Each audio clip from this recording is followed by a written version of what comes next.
Welcome back, ladies and gentlemen. Do we have a show for you? The opening to Veggie Tales. I love it.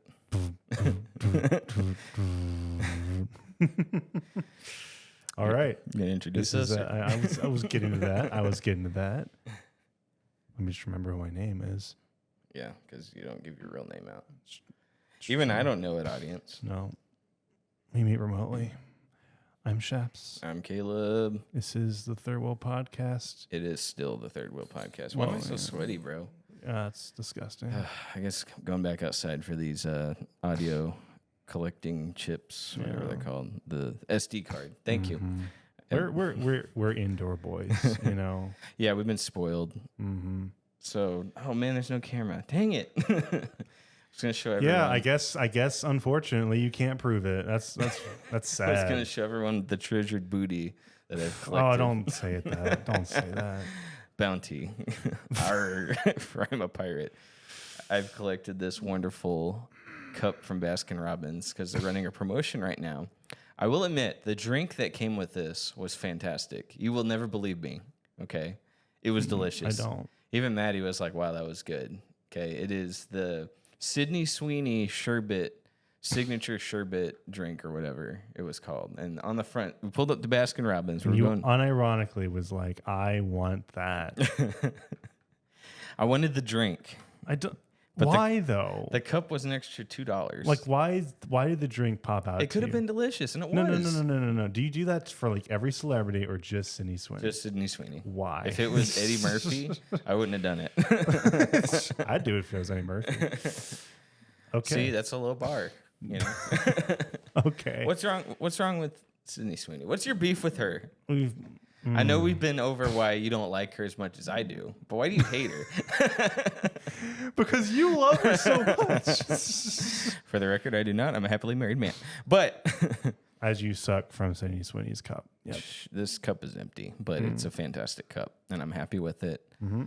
I brought it today just to show you in the audience, but alas, there's no camera today, so yeah, not the audience, just me, and So- it's in our hearts. Yeah, to give us a quick story, 5 minutes ago when we were setting up, he says, "Hey, can you carry this for me?" He hands me the Sydney Sweeney cup. I'm like, "Give me everything else." I cannot. And it was right in front of like a lady. I was just like, "No, I can't. She didn't know what it was for. I don't care.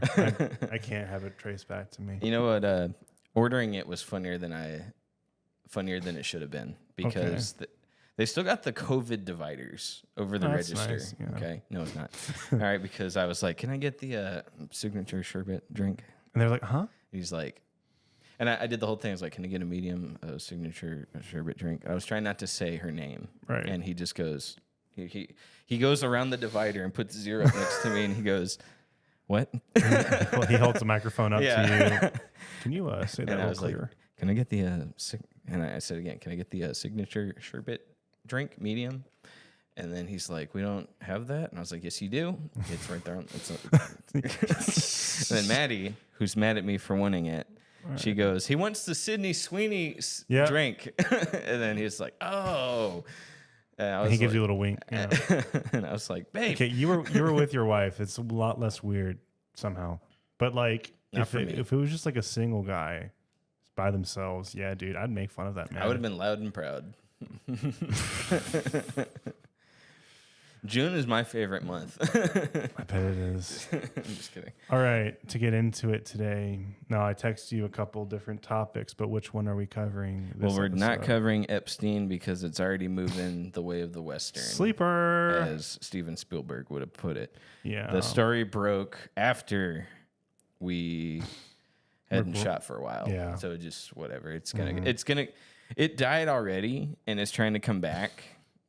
I guess the only thing I would say was like we were never going to get a list to begin with. So Sure. now, is it the dumbest way they're trying to cover it up? Absolutely. But I never for once thought a list was going to come out and that everybody's on it. Right. So it was never going to happen. Like the one thing Republicans and Democrats can agree on is that they will not release the list because everybody's on the list. Right. So I was like, whatever.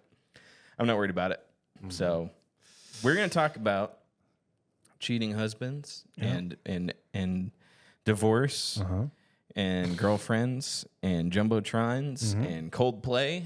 but that's not going to be right this second. First, we're going to talk about Superman. Right. We saw Superman last weekend. We did. Or no, we saw it on Monday. This past Monday, correct? They don't know. Well, they know now. We do Monday movie night reviews, you know? That was unintentional though. Like yes, we do, but like we actually wanted to see that movie a lot earlier. Well, you work Thursday. Yeah. Friday, Maddie decided that she wasn't having life. Saturday, I was on a bachelor trip. And then Sunday was, I was sick. Yeah. So there you go. So we went Monday. I was still sick Monday, but I pushed through it. What I ate at the movie theater didn't help, but it is what it is. The one we went to, I was upset because the guy put the cheese right on the nachos, and he handed me a, you know, because like you only have like a window of 2 minutes before the chips are soggy. Of course. So it was pretty disappointing. And I told him no jalapenos, and he's like, okay, cool.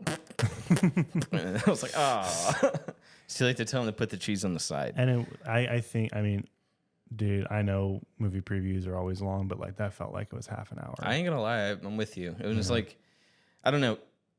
Side note, do trailers get you excited anymore in the theater? Because I feel like I see anything I want to see already on YouTube. Well, that's the thing. You want to see the trailer you already saw on YouTube on the big screen. But then that's it. Like it's the 1 or 2 movies that you want to see the trailer of on the big screen. That's it.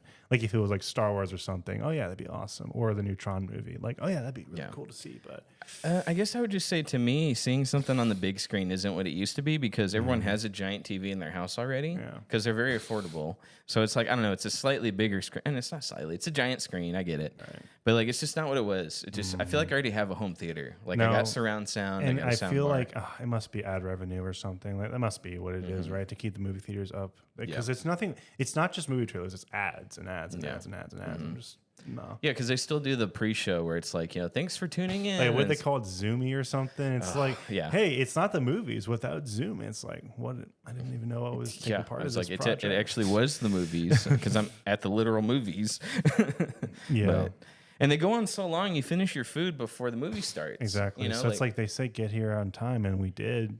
It was right on time, but no. Thanks for getting here 45 minutes early for the pre-show. I'm like, ugh. So we saw Superman. We talked about it a little bit outside the movie theater, but I was like, it would be wrong of us not to shove a microphone in our faces and talk about it for real. Did you see it again yet? Did I see? I was actually. I'm probably going to. Okay, we're gonna try and go again on Monday.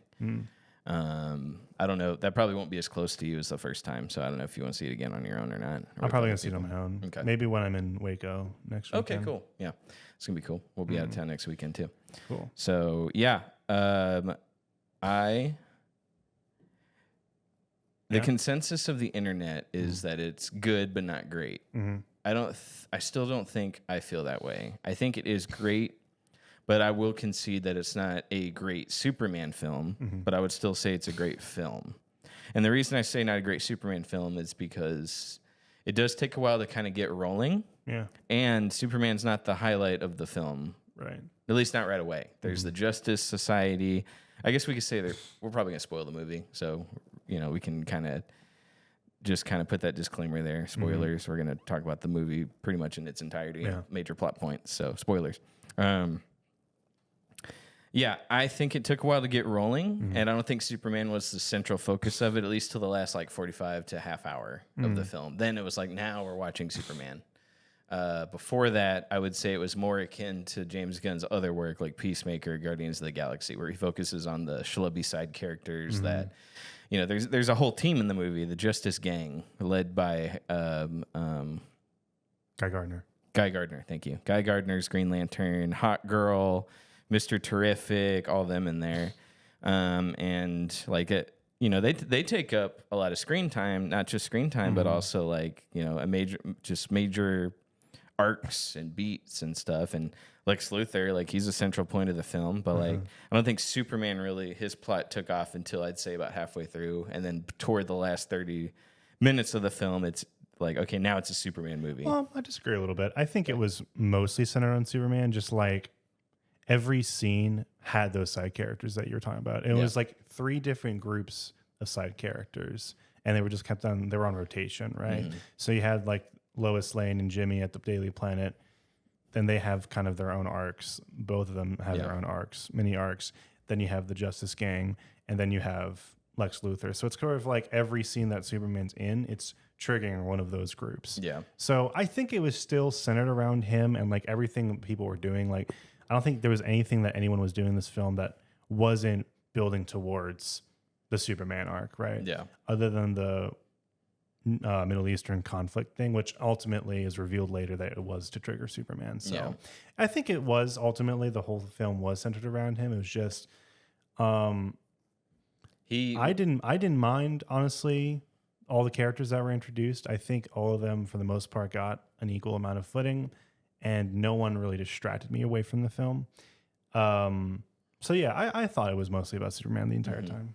I'd say he was more of a plot device for the other plots to get going. Him getting captured by Lex Luthor triggered the Lois Lane and Jimmy Olsen, let's get to work. Right. Justice Gang, let's get to work. Let's find Superman. Lex Luthor, I'm still going to keep holding Superman. Yeah. And I enjoy it, you know. So I don't know. I see what you're saying. He's in all the major plot points, but I think he was more of like him getting captured was the plot device to get everything else moving. Yeah. But that James Gunn's really good. I heard someone say he didn't want to write Superman at first, and then now he's in charge of DC, so it's like, I got to do Superman. But like he did it his way, where there's like the Guardians people doing their thing. That might be a reference to an interview where he stated something along the lines of he didn't want to do Superman because he was too like afraid to do Superman because he's like can't do it. He didn't believe he could do it justice. And I which get a lot of almost every director would say that. You know, Not Zack Snyder. Let me tell Zack you. Snyder. Yeah, no, he was like Man of Steel. So all right, intro of the film. How'd you feel about the introduction of the film? Because we all saw it in theaters about a few months ago, but like in its entirety, how'd you feel about the way they introduced Superman to this world, how they introduced the world as a whole? Because again, this is not just the Superman film. This is the James Gunn universe of DC. And this is how they introduce metahumans and Superman and everything. They're just already established. He doesn't bother. They do a text scroll thing. Does not feel like an origin film at all. Yeah. It's like everything's already been established. There's like a text crawl, like similar to how Star Wars just gives you all the information you need before the movie starts. Right. It's like metahumans exist, Superman exists, Lex Luthor's not happy at Superman. Everything's already going. Right. So I was fine with it. I was expecting a little bit more of an origin film. Not so much, because like I know they've done it like 80 times by now. So I understand. Same thing they're trying to do with Fantastic Four, at least so it seems. Or Spider-Man. Like we already know the story, so the MCU skipped his origin. He didn't get bit by a spider again. Like we all know, so they skipped it. So it felt more like a sequel to a Superman movie that already came out, where like you see him fall from Krypton to Earth. I do appreciate them skipping that. But it was weird. It was such a rush of like, here's all the information, and the world already exists. We're just picking up where it feels like another movie left off. Yeah, he was definitely James Gunn was definitely trying to like tell us something by doing that. I'm not quite sure it resonated with the majority of audiences. I know some people actually do like how he did it, but I don't know what he was trying to convey with that. Yeah. Like if in his mind, the only thing important about Superman is the journey, not the origins. Right. But again, by doing that, you're also kind of like hindering a little bit of the DC cinematic universe as a whole now. So I don't know. It kind of feels exactly like what Snyder did with like not Superman, but the other heroes, where it's like everything's already pre-established. And they jumped right into like the crossovers. Like they didn't do a Batman film; they just did Batman versus Superman, and Wonder Woman, and Aquaman, and Flash, and Cyborg. Feels like that feels like like treading similar waters there. But I get if he wanted to make it super different from the Snyder film, but something montage or whatever I think would have sufficed at a little bit more. I don't know. I can see why people like it, but I think the majority of people that they didn't care for it too much. Yeah. Yeah, it's a very much a mixed bag of an opening, for sure. But that feeds into my thing of like, it takes like 30 minutes for the movie to kind of get rolling. Because like, even though it starts off action-packed, Superman gets whooped, we got to charge him with Yellow Sun. So we see his fortress, we see Krypto, we see the robots. They drag him into the Yellow Sun like he's on an operating table, and they're like, let's go. And then they're ready. But I was like, like I said, it just took a minute to kind of get going. Even with like, it starts off with a lot of action and there's punching and like Lex Luthor's doing his thing and he sees Superman flying. He's like, let's go. You know, it still just didn't feel like the movie started yet. Yeah, I don't know. I agree. That definitely feels like a second movie. Right. Like in the first movie, and tell me if this sounds familiar. Oh, Lex Luthor had hair, and out in the second one, he turns his head and he's bald now. You know, it's like I could see that being in the sequel bait, but oh well. Yeah. So, they also his dad is still alive, Superman. So that was interesting. Pa Kent still alive. That was different from the other films. The other ones, Zack Snyder sent me a mixed signal about Pa Kent. Like, you know, maybe you should have let kids die. Also, I'm in a tornado. Don't save me. The world's not ready for you. And then, you know, weird. The first one, though, with Christopher Reeve, they got Pa Kent right. He's just an honest man who teaches Superman how to be a good person. They definitely, I think that's probably one of the stronger elements of this film is that I think they got the Kents right. Yeah. They feel like farmers, which is really cool. Yeah. Simple farmers, not Uncle Ben levels of intellect. Just like, or even Zack Snyder, like whenever in that movie, Batman v Superman, where Superman meets his mom again. She's like, you don't owe this world a thing. You never did. And I'm like, shut up. Who's writing the script? Like in this one, Mom and Pa Kent are like, oh, it's Clark. We missed you, boy. Right. I'm gonna get your boots. Like that was nice. It was a nice touch. Like it was sweet. Cozy. It wasn't like lofty dialogue. Right. Like I'm happy for that. Like the movies that came out thought they were really smart. They thought like every person has to be serious and they have to be like, God, you don't owe this planet a thing, Superman. Right. Be dark and Jesus-like. I don't know. Like this one is it's a simple, would you call this movie simple? I don't know if you call it simple. Yeah, I'd consider it probably not in a bad way, but yeah. Yeah, it's a pretty simple film. There's a lot of plot points, though. That was everyone's biggest complaint was like there's so many plot points. And I see where they're going with that, but none of it felt convoluted. None of it felt like, well, where was this going? Like everything has a beginning, a setup, and a payoff. Right. But there's a lot of it. But there's just not enough to where it feels too much. There's a lot, and it's juggling a lot, but it was just the right amount to where I didn't feel like I was, like I can't keep up with this, Yeah. But how do you feel about that? I think they rode the bar a few times. Yeah, very much so. But never went 100% over. Because there's a lot of just, and in the very beginning, I think it's where it's probably at its weakest, where it's throwing all this stuff at you. But at the end, it shows that it's actually all connected and does actually all lead back to Superman, which is cool. But yeah, I think it was definitely a strategy. If I was like, okay, if I'm watching this with my parents, could they keep up?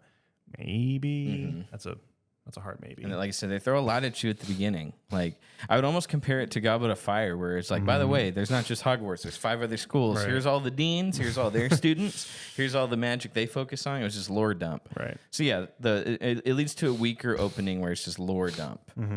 I wasn't hooked until Superman got captured. Like when Lex Luthor's really flexing his muscles, his evil, sinister scheme, So yeah, I'm the only plot point that I feel like was just a hair too much. And I told you this the other day, was the evil Superman clone, right? Which is like the big bad guy that's been punching Superman. They've been building up. This is obviously somebody. They call him Ultraman. Ultraman. He doesn't take his mask off. You don't see his face. They hint he's using a fake accent. That's not real. It's just like it's basically a lot of people compared it just a Black Noir clone. Basically, right. It's exactly like that's that. pretty much what I was thinking. This is Black Noir. So yeah, that was the only one. So whenever Superman's fighting Ultraman and he takes the mask off and it's him, and then Lex Luthor's like, "Hi, yes, I cloned you, you ape." It was easy. It's like, where was that in the first film? Oh, yeah, wait. Right, exactly. And I was just like, that one, I was like, that's, for me, that was the line where they're like, I could see there, if the line was a tightrope and the plot was balancing on it, I noticed him wobble a bit on the clone arc.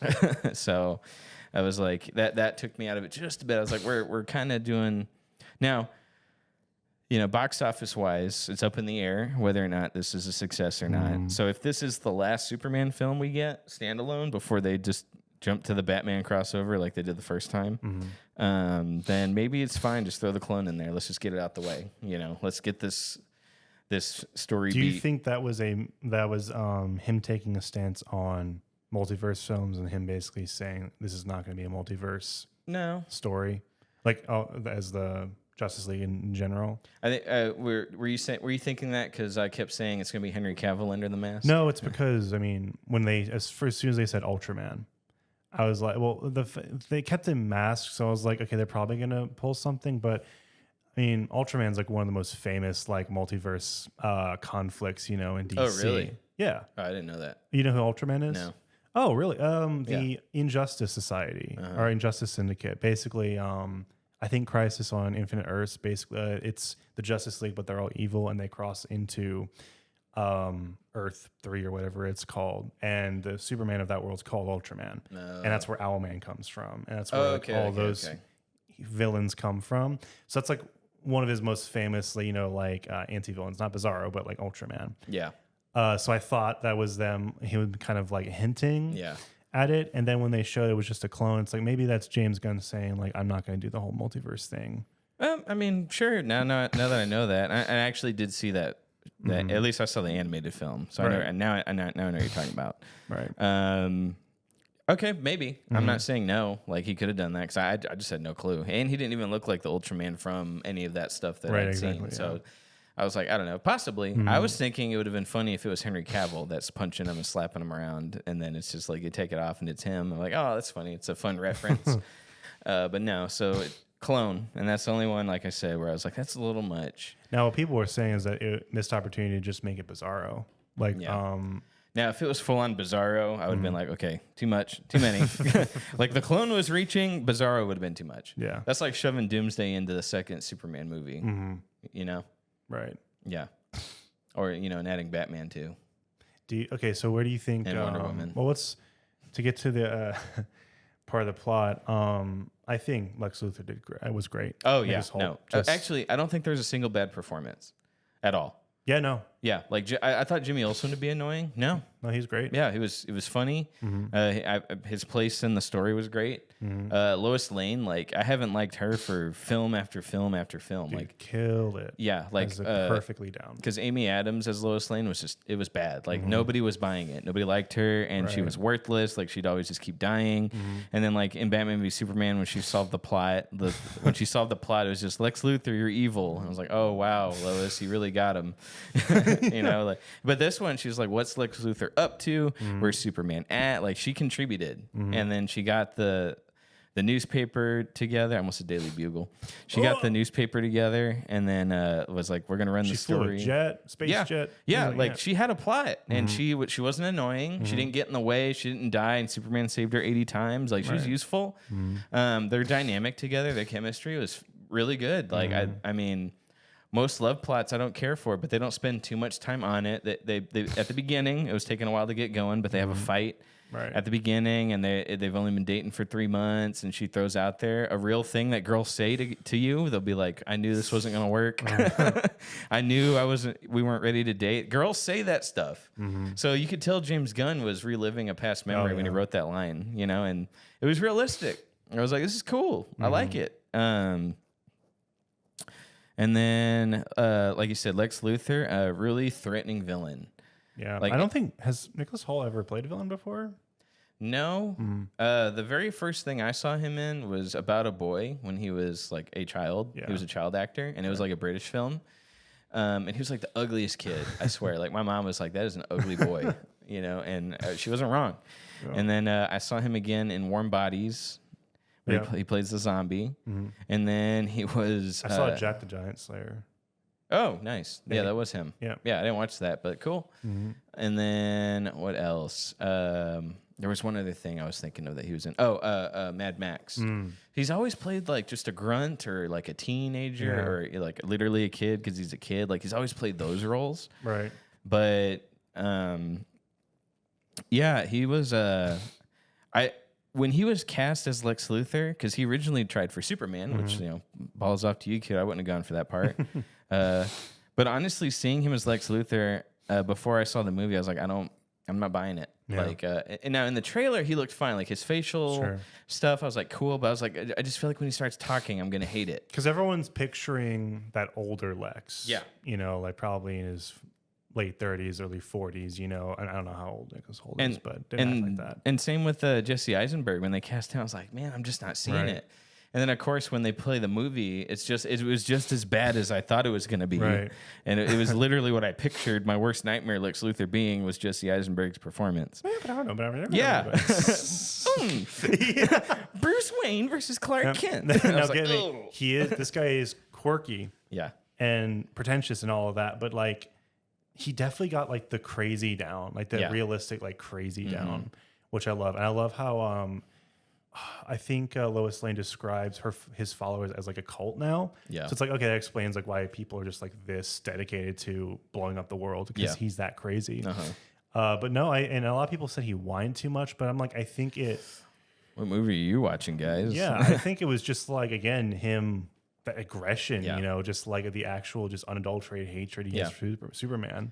His plan at the basis of it on paper made sense. Mm-hmm. Where I was like, this is like his literally, he didn't have to say it. You could see it. Yeah. Like everything's going according to plan. Yeah, picture the Rick and Morty aliens, the Right. ones that put Rick in the simulation. Ah, yes, according to plan. Without saying it, he conveyed that performance. He like as Superman's going about saving people, Lex Luthor's like, you know, without saying the words, ah, yes, going according to plan. His acting showed that. Right. And so whenever he captures Superman and he's trying to get stuff out of him, what was he, when he's doing Russian roulette with the hot dog guy, what was he asking him? I forgot. He was asking him, I think he was like, where are the rest of your friends? Like he wanted to kill everyone that Superman loved. So he's like, tell me, give me names. You know, like tell me who on earth, you know, I need to take away from you. And like Lex Luthor, like his plan as it's unfolding, I'm like, this is a really good plan. And then as Superman starts to foil that plan, Lex Luthor starts cutting. You see him start to cut corners and be like, okay, scrap this. We're moving. You know, we're doing this instead. And as the world, like he's literally tearing the Earth in half, just trying to kill Superman. So Right. at first he didn't want to tear the Earth in half, but then as his plan starts unraveling, he's like, okay, the Earth's tearing in half. Literally, we're going to use this as to keep doing what we're doing to keep Superman distracted while we finish him off. And like it was really good. Watching Lex go from cold and calculative, like we're doing what I planned all along, to okay, we're switching gears, we're improving, we're doing this a different way. Like it was perfect. I loved it. He was menacing, he was villainous, he felt calculated, he felt the right amount of cold, just the right amount of arrogance, just the right amount of okay, my plan's falling apart, now I'm getting mad. Like it was great. Like I'd say Lex Luthor stole the show. Yeah, absolutely. Like honestly, I was like, if this was just a Lex Luthor movie, I'd be happy. I'd be okay. I don't know if you ever watched Justice League Unlimited or those shows, but like Yeah. that Lex honestly is like the Lex Luthor Yeah. to me. I didn't actually like the Christopher Lee Lex at all. I actually don't like that version of him. I like him to be Gene Hackman? You don't Yeah. like that? I think love Gene he's Hackman. fun, but Yeah. like I actually like Lex to be way more just serious and kind of like the humor comes from how serious he is, Mm-hmm. and everyone kind of points it out. With this version, you know, it feels like that. Why does he hate Superman? Just because he just hates that perfect smile, the perfect hair, the perfect everything, you know. And he's an alien, you know. He's like he's not human, and people love him. And why Yeah. do they love me? It's like, yeah, to me, that's Yeah. like Lex actually thinks. You know, that's how he works. Smartest man in the world, but like, or I guess next to Mr. Terrific, but just can't stand to see, you know, humanity worship, you know, something that's not human. You know, Yeah. it's like, yeah, he's the ultimate xenophobe. Yeah, I mean, and anytime Superman saves someone and he's smiling, Lex is just like on the monitor, just like, look at him, smiling. It just makes me mad. And I was like, I like this guy. I like, I mean, at certain points, I was like, I think I want Lex Luthor to win. I ain't gonna lie. I was like, I like, and not in a Thanos kind of way where it's Right. like, you know, Thanos has a point. No, it wasn't anything like that, bro. I would have been one of the guys helping him tear the Earth in half. Like, let's get Superman. A1. He's A1. he's very inspiring. Yeah. Very inspiring. One of my favorite parts was how they had Ultraman, the Superman clone. They had studied Superman's moves, like every single one of them. So Lex Luthor made his own moves, and he coded them to where he'd be like, you know, C7, and then the guy would type in C7, and then the Ultraman would punch in accordance to whatever calculation he did. Right. So I love that. He's like, you know, C7, B9, Z12, and it was just like kick, punch, uppercut. And I was like, that was pretty cool. I love that. Yeah. So it was pretty awesome. Yeah, I don't know. I love Lex Luthor. I watched the movie. I'm gonna watch the movie again. Partially just because I want to see Lex again. Right. And I hope we get another movie where Lex is the villain, and then eventually I want a movie where they have to team up to fight like Darkseid or something. You know, like something really cool. We can do. Okay, who do you think the Thanos of James Gunn DCU is going to be? Is it going to be Darkseid? No. Is it going to be the Anti-Monitor? Is it going to be General Zod? You know, like, what do we think? God, if we do Zod again. I mean, I guess he could do Darkseid. It'd be better. It'd be better than Zack Snyder's Darkseid. I don't know. I think it'd be a little too early to call out Darkseid. Yeah, very too early. I don't know. Because I don't think they're building toward a Justice League film. You don't think so? No, I think the time of shared universes is done. I really do. I think, well, it's going away. It's not done because Marvel's still trying to salvage their, you know. No, I disagree. I think he's at least going to get one Justice League movie. Just one. Because that's what people are going to be asking for. Because he's going to have all these different films leading up to something. It's like, where's the Justice League film? It might be Superman and the Justice League, but it would be a Justice League film. I don't know because this movie's not going to make $1 billion, but I hope it does just well enough to where we get another one. But yeah, who would the villain be?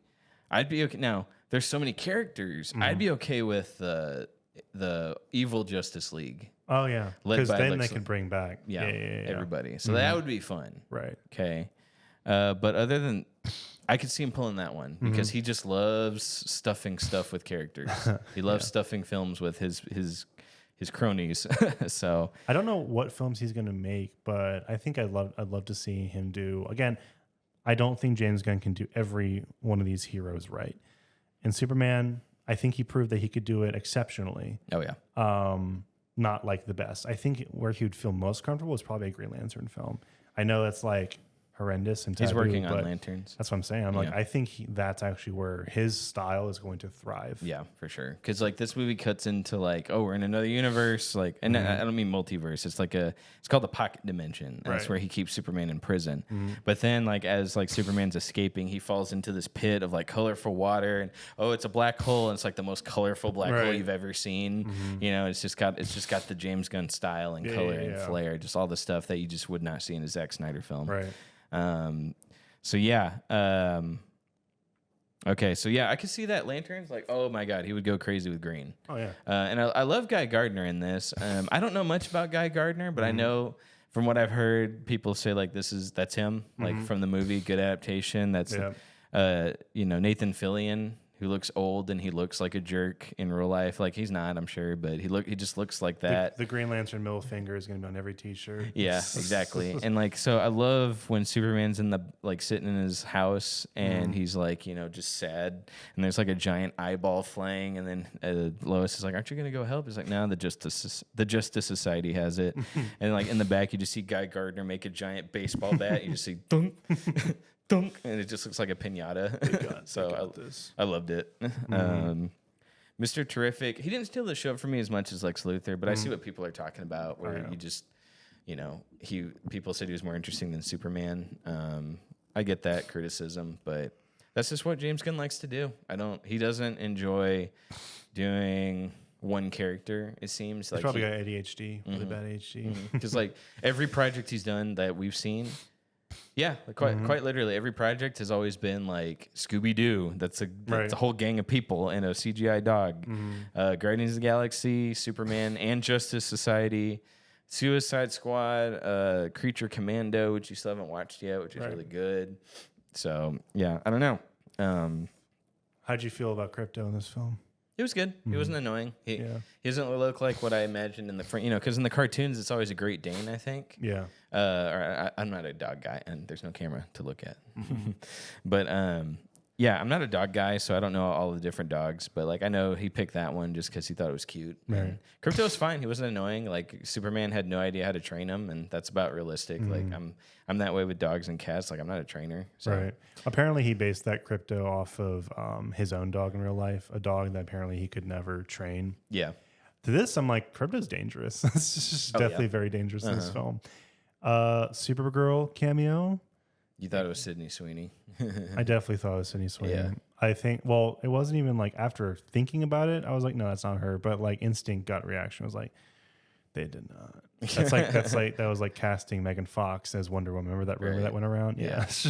You know who she is? Millie Alcock. I don't think I've seen her in anything. You have. It's Really? House of the Dragon. She's the main girl. I haven't actually seen that show. But you've seen parts of it. Like The you first saw ep- you saw the part where the dad takes her to the room. He says, yes, Game of Thrones is going to happen in 100 years. You're right. I did see that. That's her. Okay. So that's who she. And I was like, at first I was like, that's not Supergirl. But when she showed up, I was like, that's good. Mm-hmm. They also changed the origin of Krypton. So apparently Krypton was a big, perfect race. They sent Superman to Earth. Yeah. So apparently they got this idea, or like this was done in Smallville. I never saw Smallville, but apparently that was a big plot point. Is that they were actually a race of conquerors, and they were the first ones to really do that. So basically, Omni-Man's people. It was basically Omni-Man. I think Yeah. that Smallville came out before the comic of Invincible came out, but yeah, it was like that. So I wasn't like, I don't know. It didn't. They didn't even play it off like it was a big, like jaw drop moment. Like I wasn't that surprised. I was like, it is. Yeah. It mysteriously corrupted message. Oh wow, like I wonder what that could be. So to me, I'm not that surprised. I think the most surprised I was when they pulled something like that. Did you ever play the Batman Telltale game? No. So spoilers for that, and it's like in episode 1, I think they reveal that Batman's parents were actually like mafia gangsters, and like everything that they stood for. It's like the exact same thing. Where basically like all the things that you thought were good that they were building was actually for evil, and that was the first time I was like, oh wow, that's a good twist, but it's been done a lot. So Yeah. I don't know. I'm at this point. I'm just like, when are they going to turn Superman evil? For like a movie or something, or half a movie. Oh or no, we're something. tired of that though. Exactly. Yeah. So I'm just like, Yeah. I don't know. I couldn't care less for Like, that. I feel like, and not in a bad way, like Homelander, Omni-Man, all those evil Supermen, Brightburn even. Like now at this point, I'd say it's a little bit overdone now. Superman's evil. Ooh, what are we going to do now? Like we're past that. Now let's go back now to our roots, which is Superman's a good guy. He actually surprisingly did act like Homelander a little bit as a good guy in this, which was kind of interesting just to see that reverse genre thing. But yeah, I don't want to see evil Superman again. Yeah. Unless it's like a copy or something. Yeah. But It's been done to death at this point. Exactly. So I'm tired of it. that's what it's almost like that thing that everyone's just always looking for. You know how like everyone's always wanting to see the Dark Phoenix arc? It's like, okay, there's more stories than just that. For sure. Yeah. Because now, with them going to reboot X-Men soon, I'm kind of curious to see how that goes. It's only a matter of time before they do the exact same thing. Like They've done it twice already, though. right, How exactly. many times are you going to do that? It's like rebooting, I don't know, Snyderverse again. I don't know. So, do it. box office. So, I don't know. What would you rate the movie? 17 seems too low. 8 seems a little tad high, but I'd put it a comfortable 8. Okay. Just 8. I'd say the same thing, about an 8. I loved it. I think there's a lot of people that weren't Superman fans before that watched it and were like, I'm a Superman fan now. That's great. That's good. So I'm with you. I'm at an 8. I think it's a good 8 out of 10. It's a great time. I am a Superman mega fan, so I loved it. Right. But I understand the complaints, and that's why it's not a 10 like I was initially hoping. Because like I was expecting Christopher Reeve level good. Wasn't quite there, but it was still very, very good. Yeah. I guess I don't know what I could put into words that holds it back from being great. Because maybe if it was simpler, if there were less story arcs, and it was, like I said, it did take 30 minutes to get going, but when it's going, it's going. Yeah. And I was like, this is great. So I don't know. It gets held back just a little bit by how much there is in it. I want to know what the deleted scenes were, like what the director's cut was it going to look like. Maybe there was something There has more. to be some deleted scenes. Oh, yeah. I don't know. So, box office wise, it's doing okay. It's not doing amazing. That surprises me, to be honest. Not just because it's it's one of the only good movies playing right now, but because it's a superhero film and the only one in its corner at this moment. Like there's no competition at this moment. So I'm surprised it's not like really knocking it out of the park. So I watched a couple of videos on why they think. Obviously, nobody knows, but like we think why it's not doing as well. But one of the big ones is Superman is very iconic, but he's not like super popular. He's not the most popular character because like you get Batman, he's gonna make $1 billion almost every time. You get Spider-Man, he's gonna make $1 billion every time. The time of everyone blindly throwing their money at a superhero film is pretty much done. Yeah. And that's also in part due to superhero fatigue. Like honestly, like Disney denies it, Marvel denies it, Warner Brothers is like, no, it's not a real thing. I think at this point it's safe to say it's kind of a thing, just a little bit. Like nobody's gonna run to the movies just because a superhero film is in theaters like they used to. Case in point, Thunderbolts. Like that was a good movie, but like nobody's running to the theater just because a superhero film is. Was it Scorsese who said that superhero films will eventually go the way of the Western? No, it's Spielberg. Oh, Spielberg? Yeah. Oh, okay, gotcha. Yep. And that's I think what's kind of happening. So it's looking at 400 million by the end of this weekend, which is really good, and it's not doing well internationally. Now, partially another reason why it did great domestically. Domestically, it's going to make almost $200 million. Yeah. Overseas, it's like at 100 million. I think part of that is because Superman is an American hero. As much as everyone tries to pretend he's a world hero, he represents every race, every culture. It's just not true. Like he's American, like the truth, justice, and American way. So, I mean, I'm sorry. Like, you can pretend you could have the actor come out and say he's a hero of the world. He's not just America focused. You can have him free Palestine all you want in your movie. Right. He's America. Like, it's just not going to happen. Right. And America's not like super popular right now. Yeah. Because China was like, okay, well, if you're going to hit us with tariffs, then we're going to cut off your films. Right. And I think we're seeing that impact, you know, because we're not sucking up to China, like we used to. And what else? Superhero fatigue, Superman for America, and what was the other one I said? Superman's not like popular, you know, like he's famous. Everyone knows Superman. That marketing, I think, besides that 15 minutes of every other movie that a lot of people complain about that teaser, the 50-minute teaser that played in a lot of theaters. I think other than that, the marketing team knocked it out of the park. I think the trailers were amazing. And just that score. Oh, the music was really good, by the way. Well, I wish the score, I got tired of them just reusing the Superman theme. I want someone to just get some balls and just make a new song for Superman. Didn't Snyder do that? I don't think he used the original Superman theme. No, he didn't. He did something, but like, can you hum it for me real quick? Exactly. Right. I can't. Exactly. So this works. No, like just something catchy. It got people in the mood. I mean, yeah. I think they changed it enough to where it's like it's cool, but it's still John Williams, you know, and like it's a great song. I love that song, but it's like it's time to move on. Like let's get like you know, someone said Christopher Nolan's movies didn't reuse Danny Elfman's Batman theme. You know, great. Let's do something new. You know, and you can tell. Let's get Daft Punk. Did those play during Superman scenes or Lex Luthor scenes? I don't know what punk rock is. Punk rock. Yeah, that's what they was playing through the movie. Oh gosh. Was that Lex Luthor scenes or Superman scenes? I thought Superman scenes. No, punk rock. It was like, remember the band that they referenced? I forgot the band Vaguely. that they referenced. Yeah, that's the punk rock they're talking about. So like in the credits, that's what they played. Oh, okay. I didn't pay attention. And they may have played them once or twice throughout the film, but yeah, because James Gunn loves his music. Yeah, he does. 80s, 90s rock music. So yeah, I'm not complaining. not at all. Yeah. Yeah, he introduced me to a couple bands actually through his movies. My only complaint was just the reuse of John Williams. Like, great song, but like it's time to make your own music now. You know, at least that song. I want something to where I know James Gunn's Superman is flying by. You know, like I want something more catchy, more iconic. And you can do it. You're just being a wuss. You know, you got to feed us stuff that we know. Oh, one thing I think we should say is that before this film came out, and also when the film came out, a lot of people, including the director, came out to say how political it was. Yeah. When we saw the film, I was expecting that, but actually, like, I can't tell you where any of that was. No. Like, a hint of it if you think of it this way. Yeah. But, like, the film never, like... In about 10 years, you're not going to make those connections once the actual conflict is resolved. Right. Like, you can reach...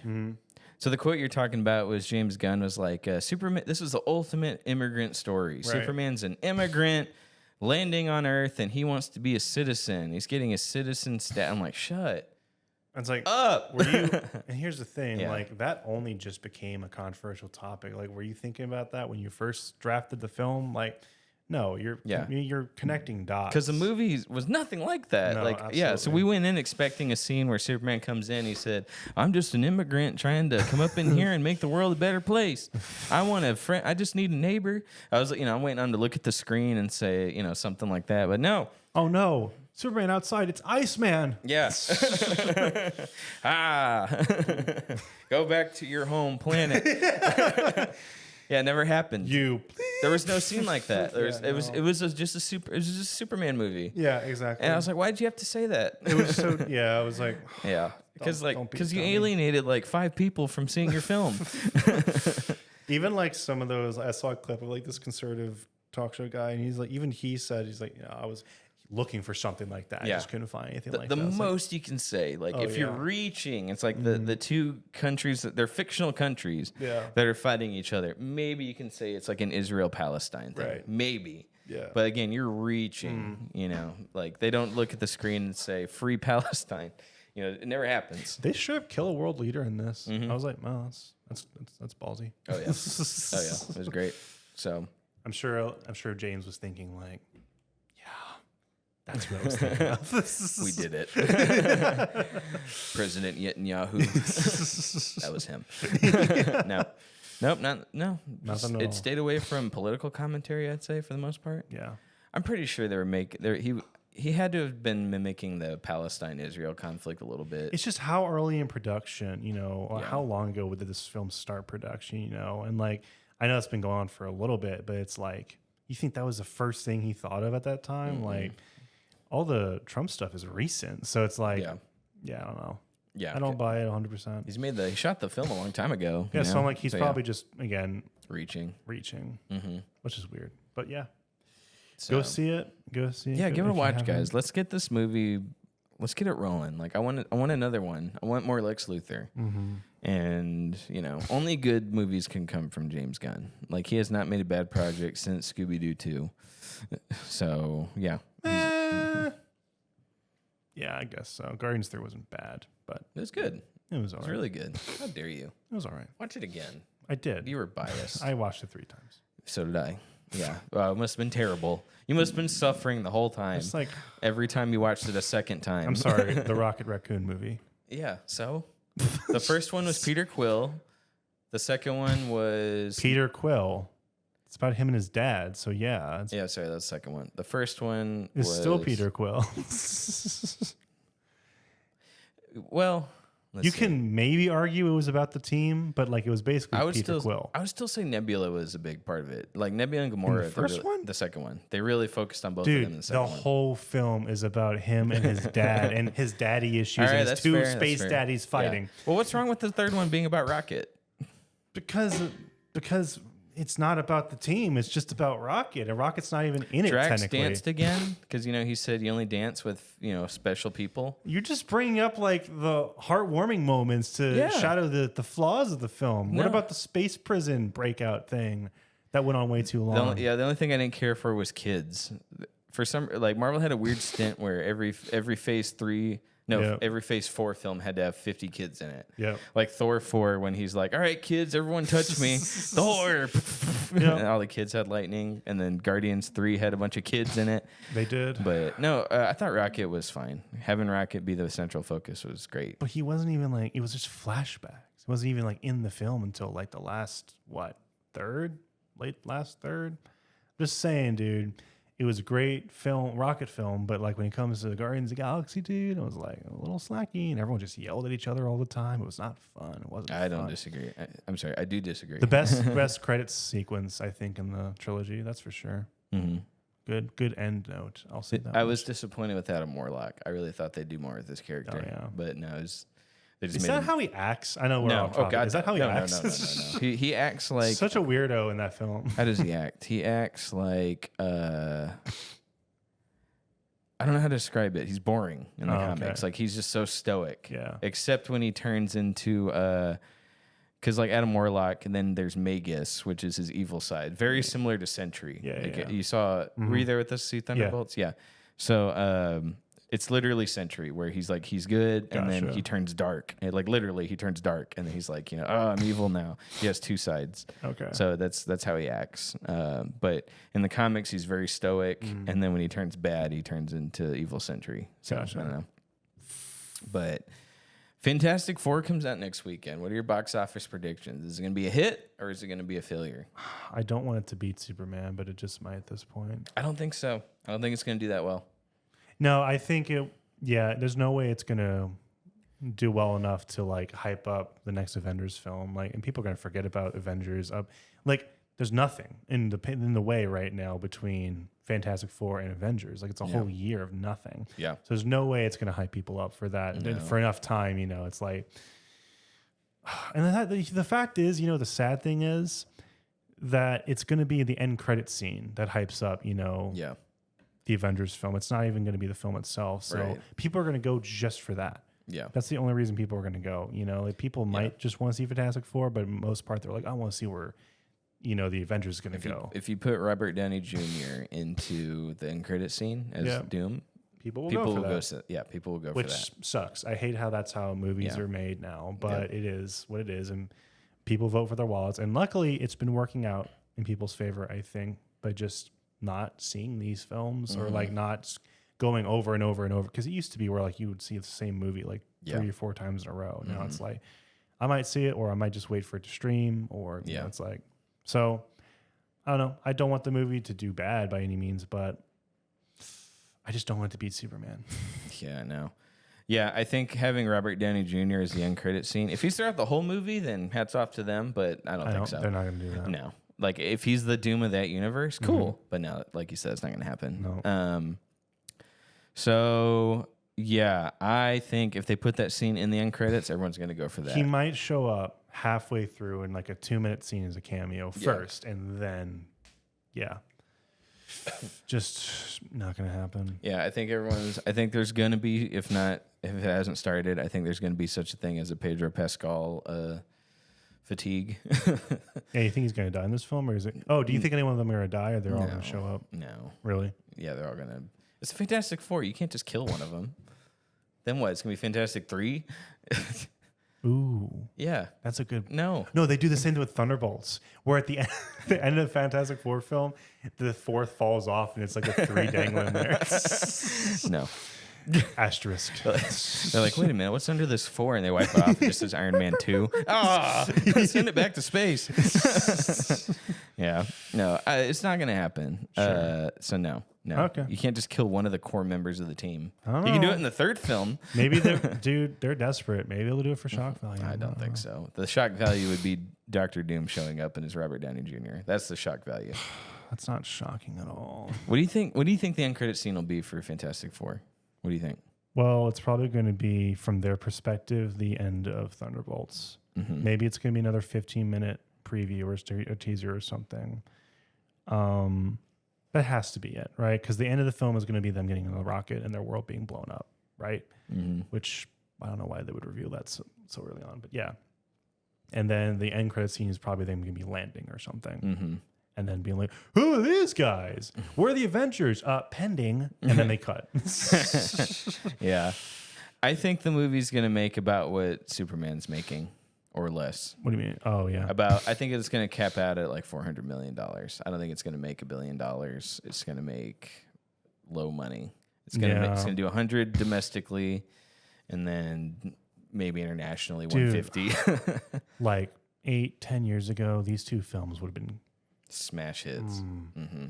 actual Battle of the Titans. Now it's like two old men fighting in a ring. What went wrong? Yeah, it's like having Jake Paul fight Mike Tyson. Oh, yeah. But Mike Tyson today, not Mike Tyson Sure. in his prime.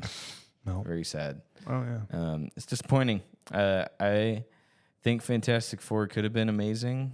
I'm still excited to see Galactus, but no, I don't think the movie's going to be that good. We have DEI, Silver Surfer. Thank God.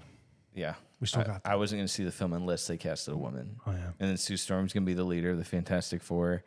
They did all this before they realized that there's no money in doing this. Right. So, what was funny, Ironheart came out, right? Yeah. Okay, here, hold on. I was looking up the Wikipedia for Ironheart.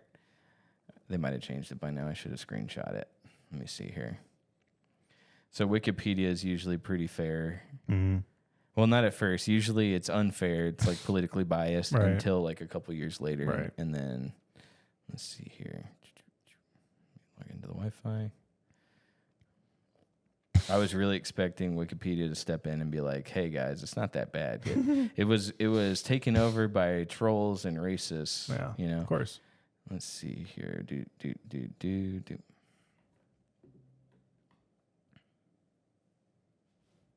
Oh, they changed it. Man, that is so disappointing. Unfortunate. Let's see. Oh, that's too bad. Well, the Wikipedia initially said it is considered one of the worst pieces of content Marvel has ever created. And I was like, wow. And it made me chuckle and laugh. And now they changed it to, it was positively reviewed by critics, but now it was review bombed by the masses. There I was you like, go. whatever. Mixed reviews. Yeah, mixed. Yeah. It ranged from mixed to positive. Like, shut the heck up. It did not. I think they're making fun of that one. Well, maybe not. That one scene. Why did they do it again? They did this. They did it twice in a row where the main character is like, "Oh yeah, you know that guy character that you like so much. Well, I actually struggled way harder than that person did." Yeah. So when she's like, "Oh, I'm better than Tony Stark because like I wasn't born to money," it's like. And then when She-Hulk, that scene that everyone references, it's the same thing. Yeah. A second time, they didn't learn their lesson. Nope. And it got equally made fun of. You know, like everyone replied with that one scene from Iron Man 1. Yep. It's just That's the first thing I thought of. yeah. They did themselves. So how did no writers think of that? Yeah, Like, for sure. Yeah, it's they one of those didn't watch memeable the other scenes. movies. No, they were they just like, definitely he's not. white and rich. Right. He's privileged. Like, all right. Tony Stark. Yeah. Like that. My first thought, he was able to build this in a cave with a bunch of scrap. I was like, thank you, Obadiah Stane had it right. Yeah. No, it's because he's white. He's rich. Yeah. So funny. Privileged. Yeah. Yeah, Well. yep. All right, that's the review of Superman and our box office prediction for Fantastic Four. We'll let you know. Stay tuned how it actually turns out. You want to see Tron Ares? No, I haven't seen. I'd have to watch the first two Trons. Oh, you haven't seen him? No, Yep. Okay. All right. I had to see a digitally de-aged. What's his name? Jeff Bridges. Yeah, thank you. Yeah. You know exactly what I was saying. I watched a couple years ago Blade Runner. One of the best films Good I've ever film. seen in my entire life. It was so good. Film. The second one too. I keep falling asleep during the second one. I don't know why, but because I know it's good, I just haven't watched it. Sure. So, all right, we'll see y'all next time, guys. See you later. Bye bye.